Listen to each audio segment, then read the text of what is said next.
Hola everyone, hello and welcome to House of Light.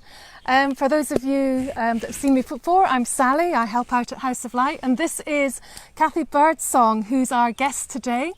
And she's one of House of Light's retreat leaders and hosts, and she's going to be talking about her journey. So welcome, Cathy. Thank you very much. I'm delighted to be here. It's lovely to finally meet you after all the messages and the backwards and forwards. It's great to welcome you here. Thanks very much. It's such a lovely place to be. Isn't it? Yeah. And we had a lovely time just wandering around the gardens trying to find the perfect place for this live stream. So we've got the yurts in the background and a lovely old olive tree, and we've got the mountains behind us here in the Alpujarras. So I hope you enjoy the whole environment as well as our conversation and our chats today. So we know that Facebook has a bit of a lag, so we're just going to give everyone a chance to join before we dive into the conversations.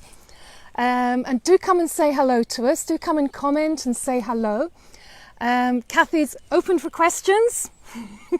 Please feel free to ask anything. Yeah. So do come and say hello, and we've got a couple of people watching already. So welcome and thank you for joining us. So how first of all, tell us a little bit about yourself, Cathy, so that as people start to join, they can just get a sense of who you are and, you know, what light you're bringing to the world. I've been a seeker all my life, and really from early childhood now when I look back. And that's taken me through many different journeys and modalities, learning lots of different spiritual techniques. And I feel, looking back on my 60 plus years, that... Never. Thank you. I wasn't fishing, honestly. I got the cue. Yeah, it really has. All my life experiences have brought me here. I have a sort of a long relationship with Spain, and I'm really glad to now be able to deepen it. You're from the UK originally, but That's you're right. Yeah. living here in Spain now. Yeah. I was born and brought up in Surrey, south of London. Quite different to here. Yeah, and I left home when I went to travel in my gap year and spent some months in Spain, and then went to university, studied drama.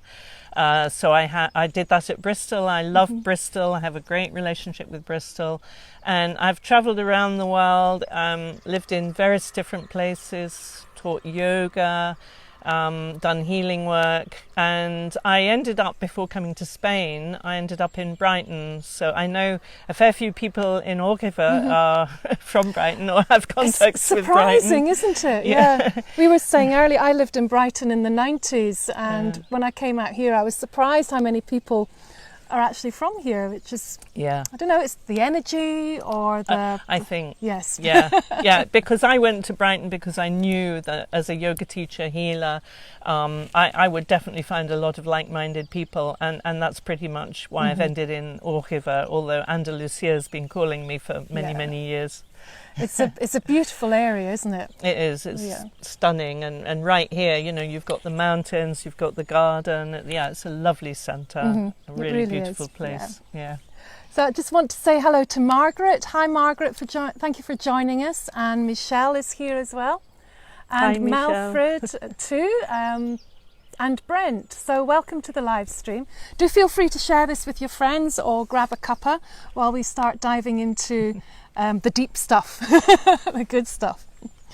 So you were mentioning when we were chatting earlier about the connection with your sister. Tell us a little bit about how that started in your childhood and what it's brought through for you now. So my sister Lizzie, she was about 4 years old. She is 4 years older than me. We had a very lovely connection from right from my earliest memories, and I think it's possibly because she was more of a mother to me than my mother. We used to play often when we went to bed at night. I can remember as early as age 7 or 8, we used to play around with telepathy. It was like a game we played. And she was usually the transmitter and I was usually the receiver. And we used to, she would say, what am I thinking of? Now, you might say when I told my sister what she was thinking of that she was just agreeing. My sister is one of the most honest people with the most integrity I have ever come across. And I never for a moment doubted as a child that everything she said was true.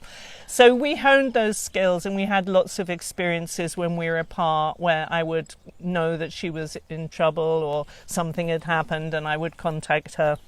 So looking back, I'd say that was my earliest experience of the fourth dimension, which I very naturally felt comfortable in, you know, relying on what was just coming to me in my awareness.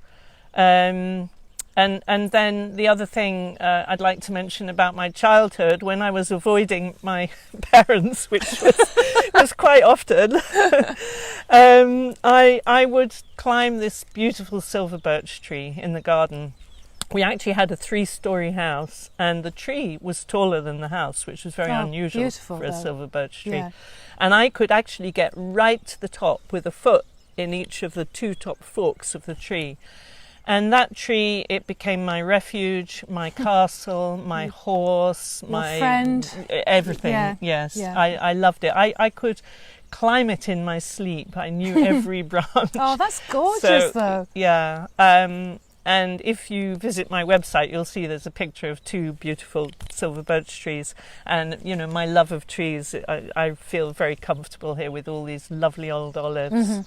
So that, to me, was my earliest shamanic journeying, because I just created these worlds. Yes, yeah. And, it was my imagination, but I would really take off. And obviously it was helping me to heal, because I didn't feel so comfortable always. Yes, in the human family environment. Exactly. Isn't it amazing how nature provides that consolation and that reassurance and support without us really even realising? We naturally gravitate to go and sit on the grass or climb a tree or listen to the birds song, and I think it's so innate in so many of us, and yet it's been dulled out of, especially the generations coming through now. They don't have that.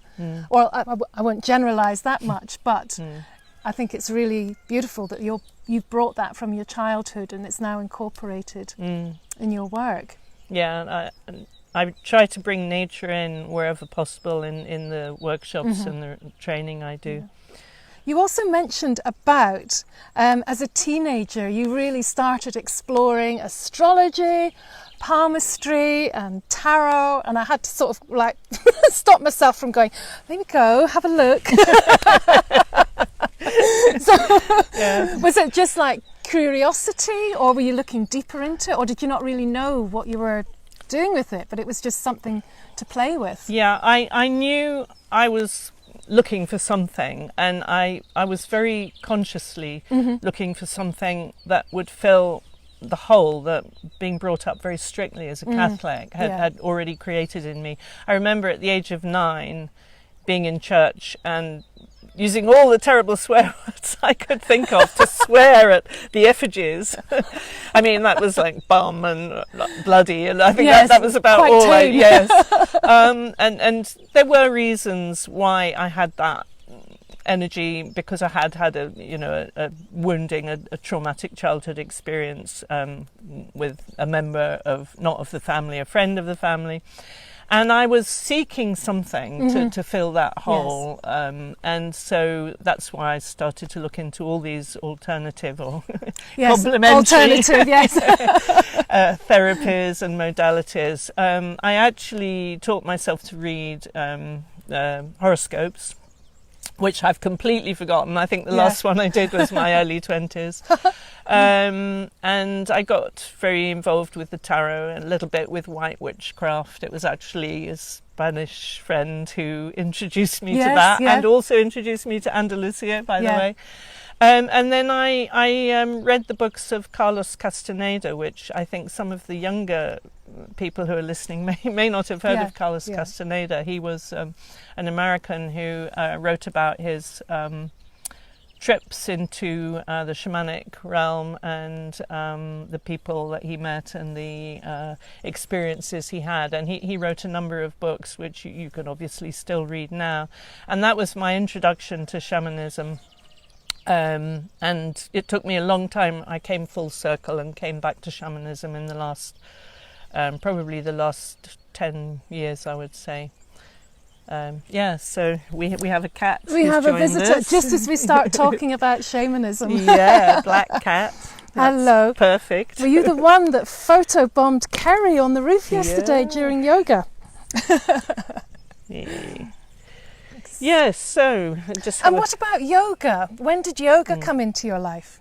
I have a school friend to thank for that, because she became a yoga teacher when she left school.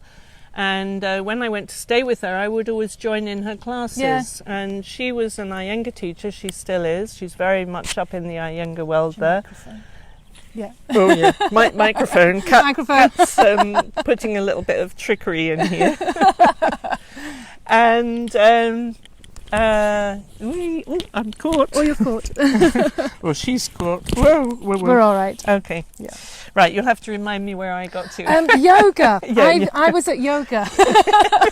Cat-infused yoga. So anyway, I started helping her out. She had a child very early in her marriage, and I used to join her classes, and she'd be wanting to feed the baby or change a nappy, and she'd say, "Oh, Cathy, please take the next posture." Yeah. And that's how I became a yoga teacher. So I would have been, I guess, 18, 19 when I was introduced to it.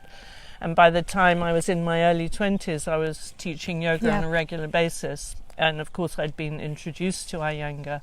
So eventually, my friend Roz, thank you, Roz, for all you've taught me. She said, "Isn't it about time you took you got your certificate to teach yoga?" Yes. In those days, many people taught yoga without certificates. Yes. So I did an Ayannagar training, incredibly thorough, and I owe so much to Ayannagar. Yeah. He was a fabulous teacher, particularly wonderful at alignment, grounding alignment, and the flow of energy. And then over the years, I found it a little bit rigid and strong for me. And then I met someone who had worked with Scaravelli, which I always see, because she worked with Ayannagar too, but I see her yoga very much as feminizing, softening, making more gentle, therefore much more in tune with me and what I wanted. And fabulous teacher. Quick question about the Ayannagar, because I used to do Ashtanga, and now it's Vinyasa for me. The Ayannagar, I can't even say it. It's okay. That one. Yeah. That is where you hold the asanas for longer, is it? Yes. I mean, Ayannagar used to say, ideally, you hold for at least 7 seconds. Yeah. This was part of the rigidity of the way it was taught and expressed. Yes. Maybe he never said that, but his teachers often did. He was very, very thorough on how you placed your feet, how far apart they were. But actually, what was behind that was an incredible knowledge of the body. Yeah. I saw him working in remedial classes, and he would just watch someone from across the ashram, and if there was something wrong, he'd know, and he'd be over there and helping them get into a posture. So very thorough grounding. You hold the postures for longer. The postures are pretty much what you go through in Ashtanga flow or any of those flowing sequences. And now with the Scaravelli and with my healing experience, what I do is I bring in the chakras, the energy, the various dimensions that we're feeling into, so that anything can come up and you can address anything in the yoga work. It's a lot slower, and it's very much geared towards self-healing. People come to really work on whatever their issues are. Yeah. We've got Elaine. Hi, Elaine. Thanks for joining us. She's asking, which type of yoga would you recommend for osteoarthritis? Well, the simplest answer is your yoga. What your body tells you feels good, and what your body says, I like that. Maybe you can push me a little bit in this direction, but not too far. And I would definitely start with something a bit softer, possibly if you find a Scaravelli inspired teacher, or a yin type yoga, but I wouldn't encourage holding postures for too long. And learning to listen to your body and really feel into any areas that might be causing you problems, or what we call the issues in the tissues. So that's what you're addressing, and that is an expression of, you know, whatever's happened in your entire lifetime. So yeah, find a gentle teacher, someone who does maybe yin yoga or yoga with meditation or healing yoga, or or remedial yoga, and then really listen to your own body. Yeah, I think, you know, from my point of view, having been a real tough yogi, now my body's moving through its shifts and its transformations. My body doesn't do what it used to do. So I still go to a really strong class, but I adjust it for what feels right for me. And I think having an awareness of your body is really, really powerful as well, because you get to know yourself and then you can really connect. But yes, I liked what you said there about your yoga. So the label of a class, you know, can be adapted to what feels good within your body. Yeah. I mean, even Ayannagar said, your best teacher is yourself, your own body. The second best teacher, he said, was a wall, and the third teacher would be the teacher you go to. Oh, wonderful. That's Elaine saying thank you. Thanks for the question, Elaine. Thanks, Elaine. And hello to the other Elaine Benson. Lovely to have you here on the live, Elaine. Hi. Nice to see some people I know. Yes. So, moving on from the yoga, that took you through healing, through deeper connection with yourself, and then you started into the journey of energy healing through starting with Reiki. That's right. Actually, I had studied in my early 20s Bach flower remedies, so I had already been using those for some years. And then with the yoga, I realized that what I was passionate about was basically helping people to feel well, to feel good in themselves, and helping them to help themselves. I realized I'd come to that point. Then I went to a wonderful Reiki practitioner. I didn't know she was Reiki. I went for shiatsu and for, you know, healing myself. And afterwards I said to her, what were you doing when you were holding my feet? And she said, I was doing Reiki then. And I said, wow, that was amazing. So she was a Reiki master, so I did Reiki 1 and 2 with her, and that was in the early 90s. And then I felt that I wanted to take it further. I'm always, you know, I'm a real sort of seeker and passionate about finding things out. And I heard about the Barbara Brennan course. A friend of mine was signing up to do the Barbara Brennan course. And she's someone who comes from a scientific healing background, where she started out as a physicist with NASA. And she used to analyze and look at the energy out there, atmospheric physics. And when I won't go into the story, you can read that in her book, Hands of Light. But when she finally ended up being a healer, what she realized she was doing was applying all the scientific techniques she knew about analyzing the atmosphere into the energies of the body. Very, very psychic, amazing woman. I was very privileged to have her teach some of the classes in the first 2 years of the 4-year Barbara Brennan course. And I did that in Austria. Wow, lovely. 5 weeks of each year, a lot of healing in between. Guinea pigs, we weren't allowed to charge for healing while we were doing that. And culminating in me getting the Barbara Brennan certificate, and it's fabulous training, and I'm so grateful that I discovered that. Yeah, when you said Barbara Brennan, you know, I realised, you know, I've got that book. and it's one of the things that I did bring with me from Scotland to Spain. Right. It was like, I'm not leaving that behind. Well, me too. I've got hardly anything else, but I've got her 3 books.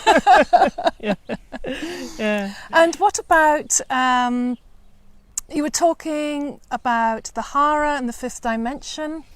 Yes, so through the Brennan training, I learnt about Hara, which of course is a Japanese term, and that is essentially about coming into your center.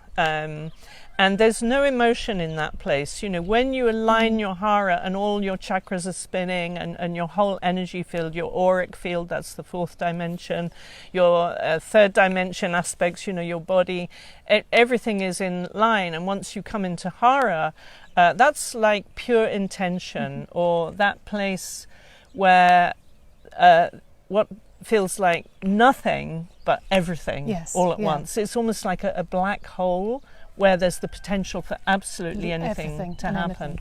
And that, of course, is very much what I feel, and many other people, I think, yourself too, Sally, feel is where humanity is progressing towards, and what we're being shifted into in these somewhat challenging times. We're getting there. Yeah. And then, of course, moving on from the Brennan healing, I ended up doing the shamanic, walking the shaman's path with my shamanic teacher, Patricia White Buffalo. And she was then teaching in a number of places around the world. And I did her course, started it in London and finished it in a beautiful place in France, lovely retreat centre in Montreal. Outside in the mountains. And the mountains seem to call you, don't they? They are, always. I used to go to Scotland as a child. Did you? Yeah, we used to spend family holidays, and literally I'd be watching as we drove up. It wasn't the motorway then, it was the A1. And I'd be watching for the mountains. Waiting for them. I just love mountains. And when we left, I'd be, peering out the back window of the car. So yes, I do love mountains. And and the shamanic training, of course, like the Brennan training, it teaches you a lot about the astral field, the fourth dimension, which you enter through the heart, and about the fifth dimension in Hara and the place of intention, and where you actually, as I've experienced and we were discussing earlier, you find when you're in that Haric awareness in a healing mode, you start to channel, you're not consciously thinking, oh, now I'm going to do this, now I should do that, I should bring this in. It just happens automatically. And that's when I feel the healing really, really works, when we open to the fifth dimension. So you've got huge experience in in really different areas within the healing world, and if you want to call it like spiritual development and growth. What was there, like a turning point where you thought, right, I'm ready now to bring through this as my way of working that's going to help people? And because your work helps people connect with their wounds and heal their wounds, doesn't it? Because a lot of the time we don't even know we've got a wound until we're like triggered or something's happened. Yeah. But how did all of that sort of come together for you to start sharing in your own way, as it were? Honestly, it's been a constant throughout my life, because as a child I can remember talking to friends and saying, oh, why don't you do this? I'd really put myself into people's shoes, try to feel what they were telling me and try to give what I thought was good advice. And I do have my parents to thank for this, because they were teachers. My father was a headmaster. My mother was a deputy headmistress, and I remember growing up swearing I was never ever going to be a teacher. Well, and here you are.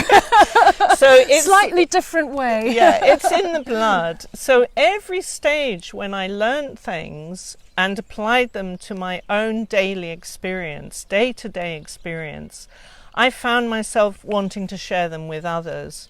And of course it happened through the Reiki, through the yoga teaching, and then after doing the Brennan course, I started to do healing, one-to-one healing with people, and then with the shamanic course, putting it all together in workshops, classes, courses, and retreats.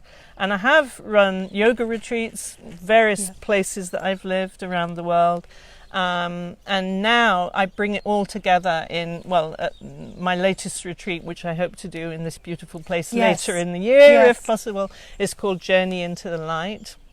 And it is about understanding our dimensional being, being aware, becoming aware of the wounds and healing them and releasing those energies, and then being open to receive the light and to reach our higher selves, if you like. And that residential retreat is going to be later. It's going to be in the future because of the situation at the moment. Exactly. But you are going to be sharing something quite special in a couple of weeks, aren't you, here in the area? Yeah, that's right. So for anyone who's interested, a lot of what I've spoken about will be included in this 3-day non-residential retreat, and it's going to be fully catered. And it is going to be quite long days, probably 8 till 8, so 3 meals. Yes. Breakfast, lunch and dinner, which obviously there's a payment. So I'm offering this at cost price because I am really passionate about getting my messages out there. And the combination of all the things that I've spoken about to Sally, all the things I offer, I try to make it as practical as possible and really bring it down to what can you do in the moment on a day-to-day basis. So it's like you have a toolbox, and hopefully during this retreat you're going to learn lots of different tools. Some of them you may well know. Doesn't matter what you come with, what you bring, we will all find that we'll learn from each other. Yes, and I hope at the end of that 3 days you'll have a bigger toolbox, and you'll just find that in some of those moments day to day when you just need something to help you, to lift you out of whatever's dragging you down, that you go, oh yeah, I remember, open my eyes and just let the light in. Appreciate the things I see around me. Take a deep breath and breathe in if you see a beautiful little flower or you hear the birds singing, which they are. Yeah. Breathe it in, really nourish yourselves with that. Feel your feet on the ground. If someone's kind of knocked you out of your center, really come back to feeling your feet on the ground. And these are all things that we'll experience during that 3-day retreat in a number of different ways. It sounds lovely. So that's open to people that live in the area, obviously. Yeah. And I think you were saying that people just get directly in touch with Cathy. Yeah, and I'll let you know where it is and all the details, how to book and how to get there and so on. Sounds amazing. Thank you for bringing it to the Alpujarras. You're welcome. It's my pleasure, really. So is there anything else that you'd like to share that you think people would like to hear, or a little story you want to share? I think I'd like to share about my sister and her healing journey, because it also gives you a little bit more information about my healing, what I do. So my sister was diagnosed with terminal pancreatic cancer about 8 or 9 years ago.